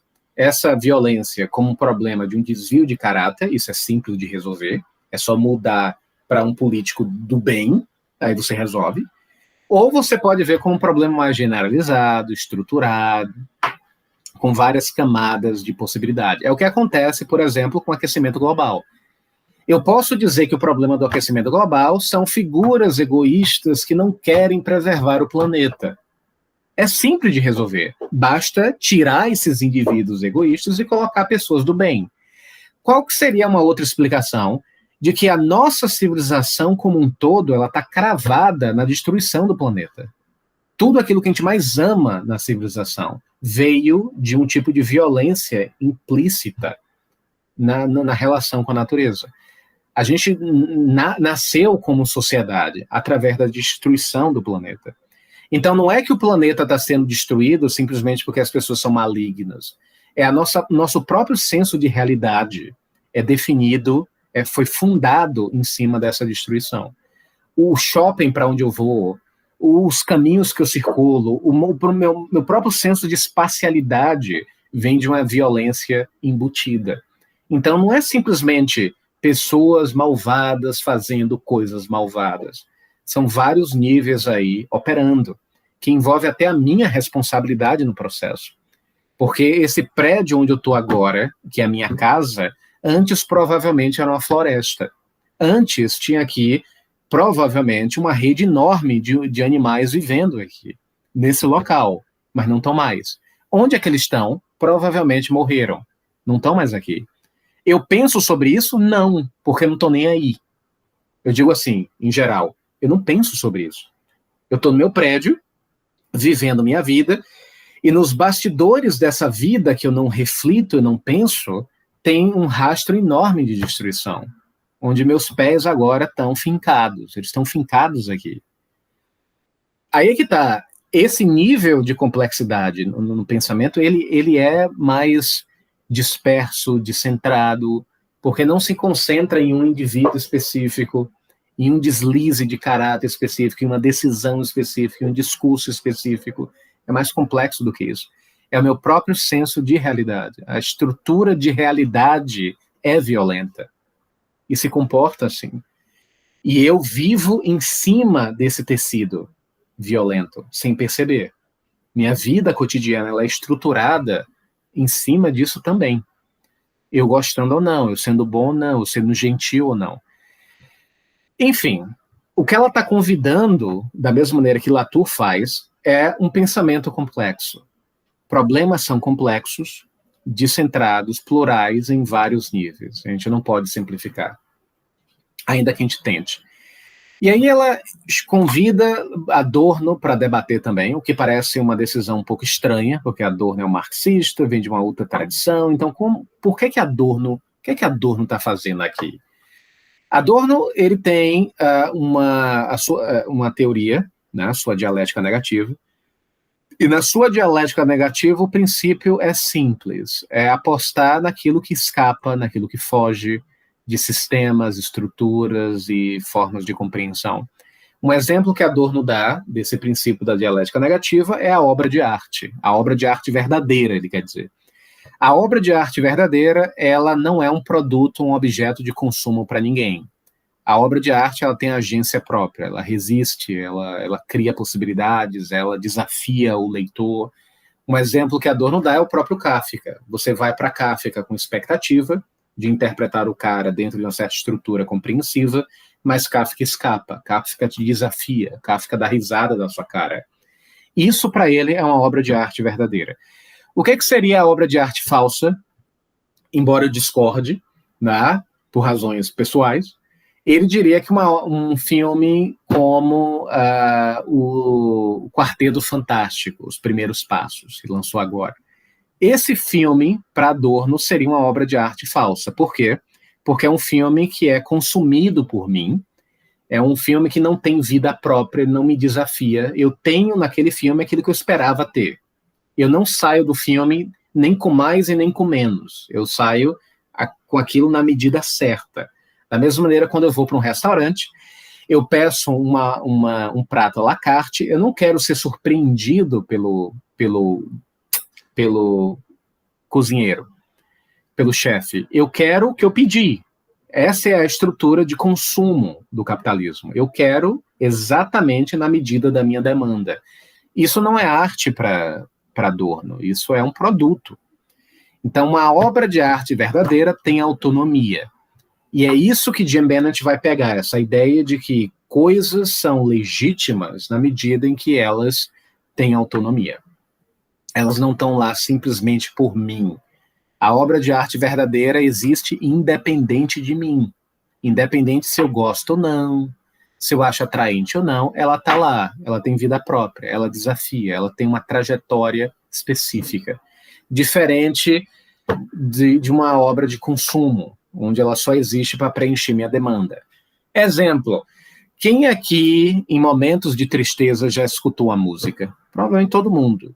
E normalmente você tem uma música específica que você toca quando você não está bem. O que é isso para Adorno? Uma obra de consumo. Você é uma música que está lá para preencher sua demanda do momento. Então, eu estou triste, eu quero uma música que reforce minha tristeza. Então, vai ser a música, sei lá, né, sertanejo universitário. Mas se eu estiver feliz, eu tenho uma outra música que vai reforçar esse sentimento de alegria. Isso não é obra de arte verdadeira. Obra de arte verdadeira, ela não está lá porque eu quero ou porque eu preciso. Ela está lá para me desafiar, para dar o que eu não quero, o que eu não preciso. Porque a sociedade de consumo capitalista, ela já me dá o que eu quero. Ela já está toda estruturada para reforçar os meus padrões de comportamento. A arte verdadeira não pode fazer isso, porque os algoritmos já fazem, a televisão já faz, tudo já faz. A arte, para ser legítima, ela tem que ir além desse circuito. E como é que ela faz isso? Desafiando, indo por um outro caminho. Oi, Thaís. Oi, você já passou o slide? A gente está em outros slides? Ou... Não, eu estou ainda na dialética negativa, que tem assim, tá jóia, tá jóia. Beleza. Pronto. Então, vamos lá. Na página 5, ela vai dizer o seguinte: nesta assemblagem, e essa é uma palavra deleuziana, que ela vai pegar, nesta assemblagem, os objetos apareciam como coisas, ou seja, como entidades vívidas que não são inteiramente reduzidas aos contextos nos quais os sujeitos humanos os inserem, jamais completamente esgotados por sua semiótica. Ela está reforçando mais ainda a ideia de que é preciso dar autonomia aos objetos, e os objetos transbordam os contextos humanos. Sim, ela vai navegar por vários autores, várias tradições. Eu falei para vocês de Adorno, eu falei para vocês de Latour, e ela vai também desaguar nas águas da filosofia deleuziana. Ela vai pegar dois conceitos que são bem importantes e vai desdobrar. O primeiro é o percepto, o segundo é o affecto, né, que são dois conceitos que estão presentes em um livro de Gilles Deleuze chamado O que é a Filosofia. O que é o percepto? Percepto não é percepção, porque a percepção está restrita a uma determinada subjetividade, a um determinado humano. O percepto vai além disso. Exemplo, lembra de Picasso, de Guernica? Né? Guernica, né? Picasso pintou Guernica, da Guerra Espanhola. E o que é Guernica? Guernica é uma pura percepção do sujeito Picasso? Não. Guernica é mais do que uma pura percepção de um sujeito imediato, principalmente porque Guernica se comunica com vários indivíduos em vários contextos, em vários locais. O que mostra que a percepção de Picasso não era o suficiente para carregar o significado daquela experiência. Então, Guernica não é apenas um resultado imediato de um sujeito específico, ele transborda. E esse transbordamento se captura na obra. E toda vez que o indivíduo olha a obra, ele compartilha de alguma maneira dessa percepção, entre aspas, que não é propriamente a percepção, porque ela não está restrita a um determinado sujeito. Ela transborda as fronteiras de uma determinada subjetividade. Então, esse percepto está em toda a obra, ele está em todo lugar, principalmente no cinema, né, e em artes plásticas.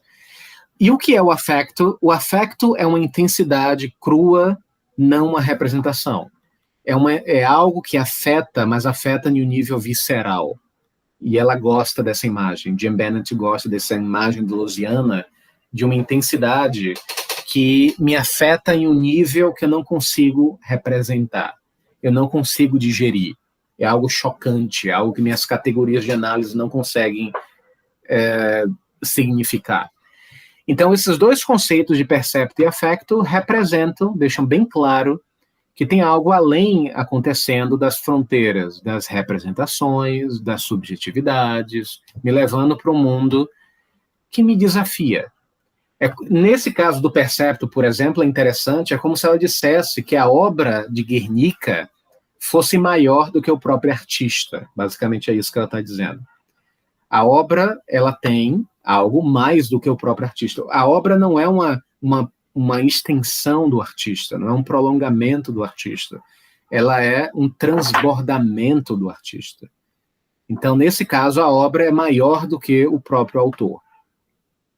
É por isso que, até hoje, a gente lê obras como de Kafka, de Dostoiévski, de Platão, de Aristóteles, de figuras que já morreram, de figuras que produziram aquelas obras em contextos completamente diferentes, em épocas diferentes, em culturas diferentes, mas de alguma maneira essas obras ainda continuam e nos afetam, elas nos impactam de alguma maneira.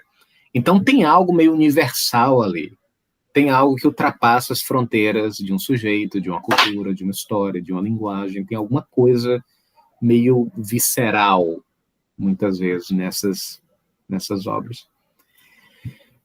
E ela vai defender também o que ela chama de compromisso estético. Lembrando que estética, para ela, tem dois sentidos. O primeiro sentido é o sentido vulgar, de arte, né? Cinema, pintura, isso seria estética. Mas estética também numa outra definição, que a gente chamaria aqui de spinozana. O que é a definição spinozana de estética? Estética é a possibilidade de afetar e ser afetado. Então, a estética ganha também esse tom de afetação. Toda vez que eu afeto um corpo e sou afetado no processo, isso seria uma relação estética. Quem trabalha muito essa noção de afetar e ser afetado como estética é ela e uma outra figura chamada Brian Massumi, que pega a teoria spinozana e dá uma expandida, né, misturando no meio Gilles Deleuze e outras figuras também. Então é isso. Essa é o raciocínio. Deixa eu ver, para finalizar. Na página 16, o que é que ela vai dizer? Por que a preocupação de Foucault com corpos e prazeres ou o interesse de Deleuze e Guattari por agenciamentos maquínicos não foram considerados materialistas? Como a noção de materialidade de Marx, como estruturas de trocas econômicas que provocam muitos outros eventos, passou a representar a perspectiva materialista como um todo. Resumindo, Marx não tem um monopólio, ou não deveria ter um monopólio do que materialismo é. Existem outros tipos de materialismo que são interessantes também e que devem ser considerados. Um exemplo disso são os agenciamentos maquínicos de Gilles Deleuze, Guattari, ou até a noção de corpo de Foucault. Porque Bennett entende a teoria dos corpos de Foucault, principalmente na história de sexualidade, como uma teoria materialista. Porque ele fala de corpos, e corpo é materialidade para ela. Não são apenas relações econômicas. O corpo é, talvez, o fundamento material mais material que você poderia imaginar, segundo ela. Então, a ideia de associar materialismo com materialismo histórico, ou materialismo do marxismo, é muito limitado. Existem outros materialismos também que são interessantes e que valem a pena ser considerados. Dúvidas, comentários? Tranquilo? Tranquilo. Muito massa. Então, povo, muito obrigado pela presença de vocês. Vou postar depois o encontro, né, de vídeo. Se tiverem qualquer dúvida, sugestão, crítica, joguem lá no grupo, né, vão ser bem-vindos. Então, ótimo final de semana. Olá, Se Thiago. cuidem. Um abraço aí, excelente noite para vocês. Valeu. Tchau, obrigadão.